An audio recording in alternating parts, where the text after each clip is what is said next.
Taigi, sveiki visi ir šiandien tokia tema pašnekėsiu apie pažintis. Vadinasi, kaip reikia pažindintis ir kokie pagrindiniai dalykai turėtų būti einant į pažintį. Apskritai einant į pažintį. Nuo ko pradėti, ką kalbėti, kaip kalbėti, ko sakyti, ko nesakyti galbūt. Ne? Kokie tokie esminiai pagrindiniai dalykai turėtų būti pažinčių metu. Aš visada esu iš tikrųjų už gyvą pažintį. Vadinasi, gyva pažintis tai nėra internetinė pažintis. Savaime suprantama, kad internetinėse pažintyse taip pat žmonės susipažįsta ir santykis kažkoks vienas ar kitas užsimezga, ne? Bet visada šiaip esu linkusi daugiau kalbėti, kad gyvas kontaktas, gyva komunikacija, gyvas susipažinimas tiek kažkokios tai viešosiose vietose, jisai žymiai yra produktyvesnis ir tas iš esmės mokina žmogų patį prieiti prie patinkančio kažkokio tai žmogaus ir jį užkalbinti, tarkim, ne?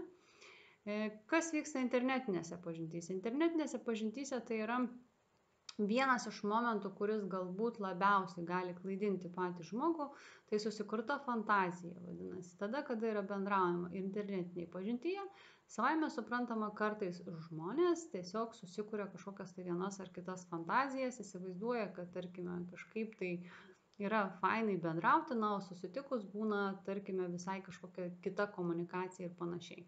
Todėl aš visada linkstu kalbėti apie tai, kad gyva pažintis, jinai vis tiek yra žymiai geresnė pažintis. Ne visais atvejais, aišku, kaip ir minėjau, vėlgi būna visokių įvairių išimčių, bet tai vėlgi mokina patį žmogų būti drąsiam ir užkalbinti patinkančią moterį arba moterį galbūt pasisveikinti su patinkančiu vyru.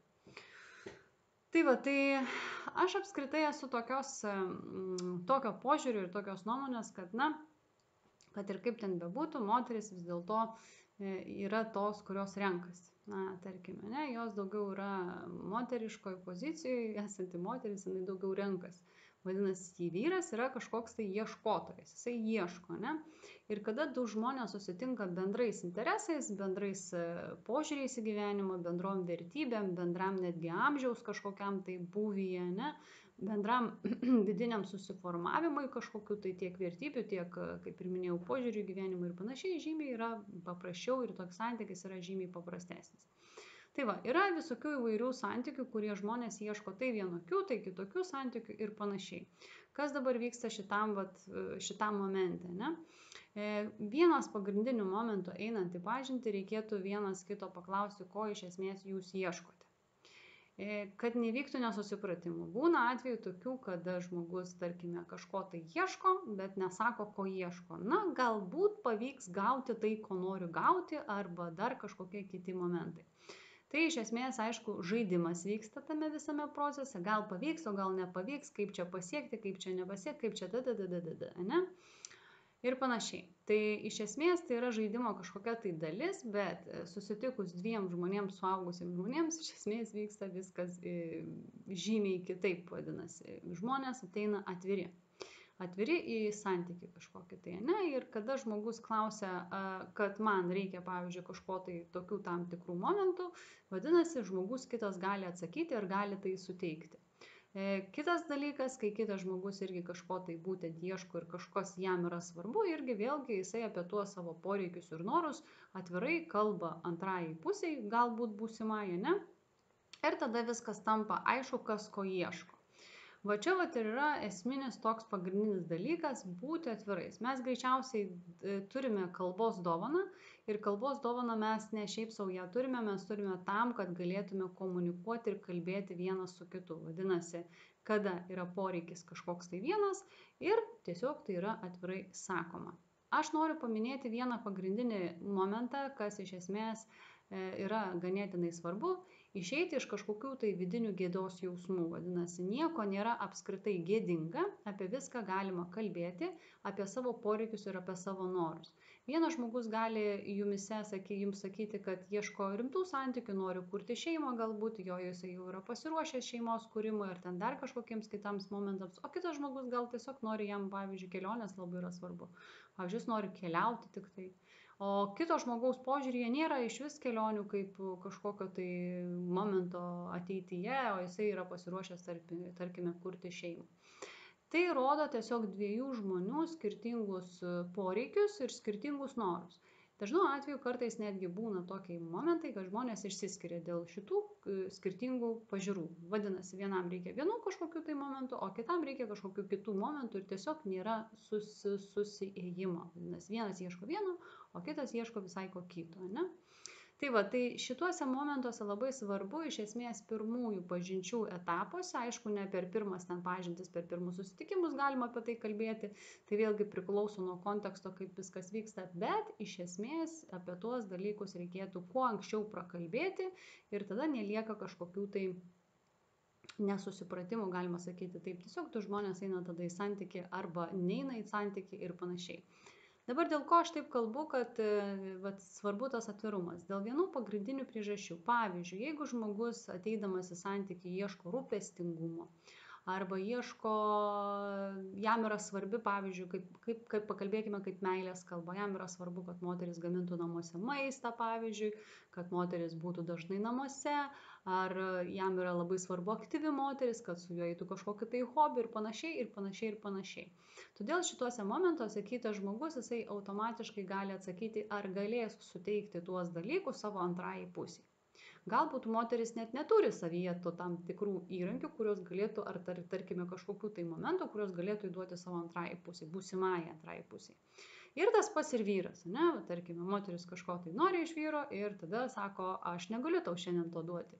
Vadinasi, jau yra aiškus skirtiniai taškai ir būtent šitame momente žmonės išsigrynina, kame yra esmė. Pavyzdžiui, pateikiu pavyzdį, ateina vyras į santykį, ne? Ir vyras sako, aš tau galiu duoti šiandien tai, ne? Tai nereiškia, kad mes einame į kažkokį tai reiškia dėl kažko, mes čia vienas kitam reikalingi. Iš esmės, mes kiekvienas žmogus susitinkame kitą žmogų dėl to, nes pas vienas yra bagotas kažkuom, o kitas irgi bagotas kažkuom. Ir natūraliai tame procese vyksta kažkokie tai mainai. Vienas kitą mes papildome, vienas su kitu kažkuo tai dalinamės. Taip pat ir gyvenime, ir profesijose, ir tam tikrose kitose momentuose. Kiekvienas žmogus turi ką duoti, vadinasi. Vienas gal mokina, kitas žinias turi, trečias gal pinigų turi, ketvirtas ten dar kažką. Ir žodžiu, mes vieni su kitais susitinkame taip komunikuodami. Tai va, tai čia santykiai irgi yra tas pats modelis, tas pats momentas ir kaip yra kalbama tos 5 meilės kalbos, žinoma, jų yra žymiai daugiau, jeigu taip kalbėti, ten kiek tų meilės kalbų išraiškų ir panašiai, bet tai yra meilės kalbos kažkokios. Ir tada, kada mes suvokiame ir suprantame, kaip žmogus įsivaizduoja meilę, kaip jisai tikisi, pavyzdžiui, ko jis norėtų gauti ir panašiai, tada kitas žmogus pradeda savyje dėliotis, ar tai jam yra priimtina kaip kažkoks tai modelis, nes kiekvienas žmogus, kaip aš sakau, turi savo kažkokį tai požiūrį.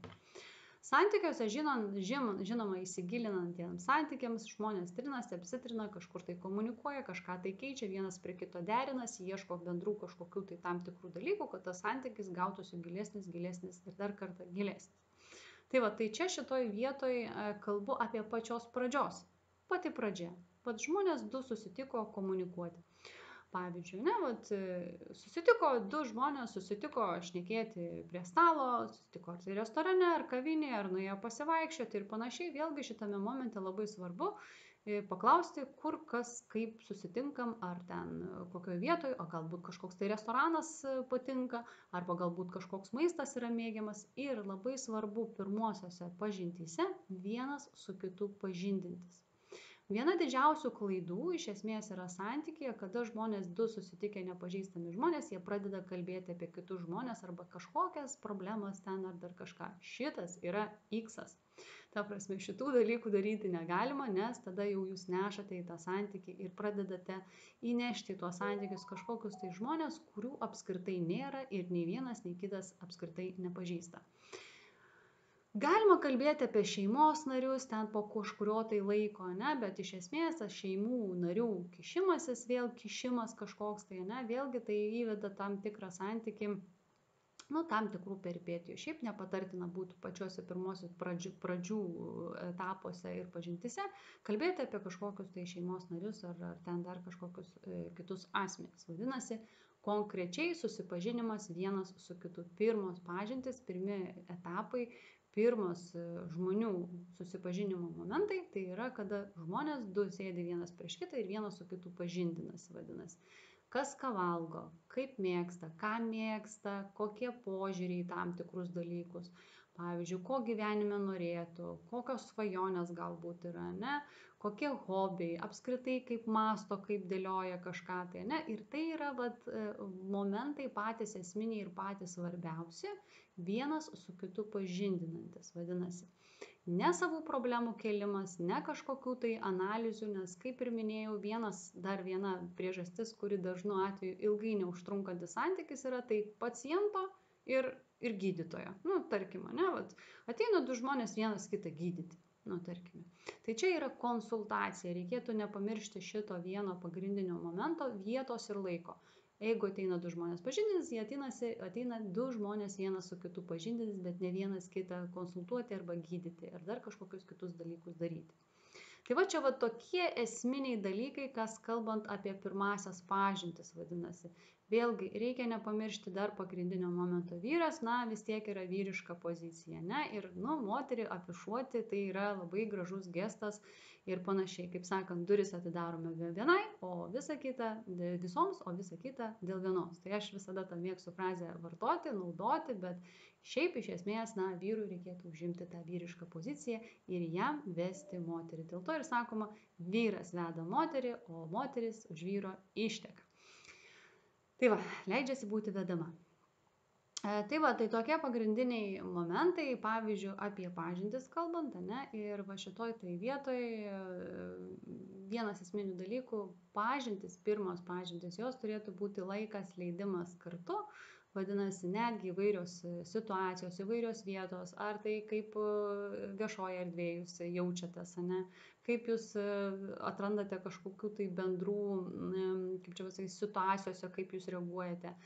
Iš esmės, pateiksiu pavyzdį, kažkada turėjau vieną porą, kuri dalinosi savo pažinties patirtimi ir kuri būtent įgilino jų santykį, tai ypatingai jie ėjo neskubėdami, tiesiog pažindinantis vienas su kitu, atrasdami bendrų hobių, bendrų pomėgių, kažkokių bendrų interesų, kurie jie susitikdavo ir leisdavo laiką kartu. Na ir po kurio tai laiko, po kokių ten 3 mėnesių jie nusprendė išvykti į kažkokią tai kelionę, ne? Ir toje kelionėje jie, kaip čia pasakyti, toje kelionėje patyrė iš tikrųjų nelabai smagių momentų, tai reiškia kažkokie tai pasų praradimai, kažkokios ten dar kažkokie tai problemos, kurios parodė tiems dviem žmonėms, kaip jie geba kartu problemiškoje situacijoje vienas kitą palaikyti ir vienas su kitu būti. Ir tai iš esmės pats gyvenimas dažnu atveju atsiunčia žmonėms, tiems, kurie eina poros etapo metu, tam tikras problematiškas situacijas, kad tiesiog žmonės pasitikrintų vienas su kitu, kaip jie sprendžia situacijas, kaip jie probleminėse situacijose reaguoja vienas į kitą, ar jie vienas kitą palaiko, ar jie vienas kitą palieka, ar jie ten vienas su kitu pradeda pyktis, ar ten dar kažkaip tai, ar iš esmės pradeda kažkaip tai organizuoti tą dalyką. Ir tai labai yra svarbus momentas pasitikrinti, kaip jūs gebate kartu apie tai komunikuoti.